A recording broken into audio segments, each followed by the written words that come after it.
Hello students. तो हमारा जो चैप्टर चल रहा है फन विद मैग्नेट्स, उसमें हमने कल देखा था कि मैग्नेट क्या होता है और किन चीज़ों को वो अट्रैक्ट करता है। तो आज हम देखेंगे how magnets were discovered.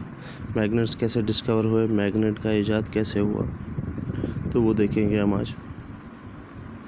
It is said that there was a shepherd named Magnus who lived in ancient Greece. कहा जाता है कि एक शेफर्ड था। शेफर्ड मतलब जो शीप्स वगैरह को चराता है, पेड़ बकरियों को चराता है। उसका नाम था मैग्नस, जो कि रहता था एंशियंट ग्रीस में। He used to take his herd of sheep and goats to the nearby mountains for grazing. तो वो अपनी भेड़ बकरियों को ले जाता था एक पास में ही एक पहाड़ियों पे, ताकि वो जो भेड़ बकरियां वो ग्रेज कर सके। ग्रेजिंग मतलब घास या चारा खा सके। He would take a stick with him to control his herd. तो वो अपने साथ एक छड़ी हमेशा रखता था ताकि वो अपने भेड़ बकरियों का जो झुंड था उनको संभाल सके। The stick had a small piece of iron attached at one end. तो स्टिक जो थी उसको एक साइड पे, एक एंड पे एक लोहे का एक छोटा सा पीस अटैच किया हुआ था, चिपका हुआ था या खुद लगाया। One day he was surprised to find that he had to pull hard to free his stick from a rock on the mountain side. तो एक दिन जब वो भेड़ बकरियों के साथ पहाड़ियों पर निकला था, तो एक दिन वो सरप्राइज़ हुआ, वो चौंक गया कि वो अपनी जो छड़ी है उसको खींच नहीं पा रहा था। वो किसी चीज़ के साथ चिपक गई थी या कुछ हुआ था किसी रॉक के साथ माउंटेन साइड पे, पहाड़ पे, जैसे आप फिगर में देख रहे हैं 13.3। It seemed as if the stick was being attracted by the rock. तो उसको ऐसा लगा कि जैसे कि वो पत्थर है, जो रॉक है, बड़ा जो पत्थर है वो जो है अट्रैक्ट कर रहा है उसकी छड़ी को, क्योंकि उसकी छड़ी पे एक आयरन का पीस लगा हुआ था। The rock was a natural magnet and it attracted the iron tip of the shepherd's stick. तो वो जो रॉक थी, वो जो बड़ा पत्थर था, वो एक नेचुरल मैग्नेट था।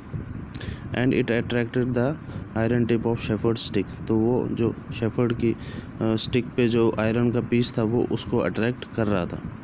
It is said that this is how natural magnets were discovered. तो ऐसा कहा जाता है कि ऐसे ही जो है नेचुरल मैग्नेट जो है उनका इजाद हुआ, वो ऐसे ही डिस्कवर, उनकी खोज ऐसे ही हुई। Such rocks were given the name magnetite. तो उन रॉक्स को जो नाम क्या दिया गया, उन रॉक्स का magnetite. Perhaps after the name of that shepherd, magnetite contains iron. Perhaps after the name of that shepherd, तो उस shepherd के नाम के बाद मैग्नेटाइट जो है उसको नाम दिया गया। और मैग्नेटाइट में क्या होता है, लोहा होता है, आयरन होता है। Some people believe that magnetite was first discovered at a place called Magnesia. तो कुछ लोग ये बिलीव करते हैं, मानते हैं कि मैग्नेट जो है वो पहले डिस्कवर हुआ था, एक जगह है जिसका नाम है magnesia. The substances having the property of attracting iron are now known as magnets. This is how the story goes. तो वो चीज़ें जो कि आयरन को, लोहे को अट्रैक्ट करती है, तो उनको अब कहा जाता है magnets. This is how the story goes. तो ये स्टोरी ऐसे ही चली आई। In any case, people now have discovered that certain rocks have the property of attracting pieces of iron. तो अब लोगों ने ये सोच लिया या ये डिस्कवर कर लिया कि कुछ पत्थर जो हैं वो, उनके अंदर एक प्रॉपर्टी होती है लोहे के पीसेस को अट्रैक्ट करने की। They also found that small pieces of these rocks have some special properties. तो उन्होंने ये भी खोज लिया है कि ये जो बड़े बड़े पत्थर हैं, इनके छोटे छोटे जो टुकड़े होते हैं, इनकी कुछ स्पेशल प्रॉपर्टी होती है। They name this naturally occurring materials magnets. तो उन्होंने इन जो ये मटेरियल्स थे इनका नाम मैग्नेट रख दिया। Later on the process of making magnet from pieces of iron was discovered. तो उसके बाद क्या डिस्कवर हुआ कि छोटे छोटे आयरन के जो पीस है उनमें से मैग्नेट बनाने का जो प्रोसेस है वो शुरू हुआ। These are known as artificial magnets. तो इनको हम बोलते हैं आर्टिफिशियल मैग्नेट्स। नेचुरल मैग्नेट्स कौन से थे, जो रॉक्स में पाए गए थे, जिसकी वजह से उसकी छड़ी जो है अट्रैक्ट हो रही थी। तो अब इन आयरन के पीसेस से कुछ छोटे छोटे मैग्नेट्स बनाए गए, जिनको बोला गया artificial magnets. Nowadays artificial magnets are prepared in different shapes. आजकल जो है ये आर्टिफिशियल मैग्नेट इनको बनाया जाता है, लेकिन बहुत अलग अलग शेप्स में। For example bar magnet, horseshoe magnet, cylindrical और bar ended magnet. Figure 13.4 shows a few such magnets.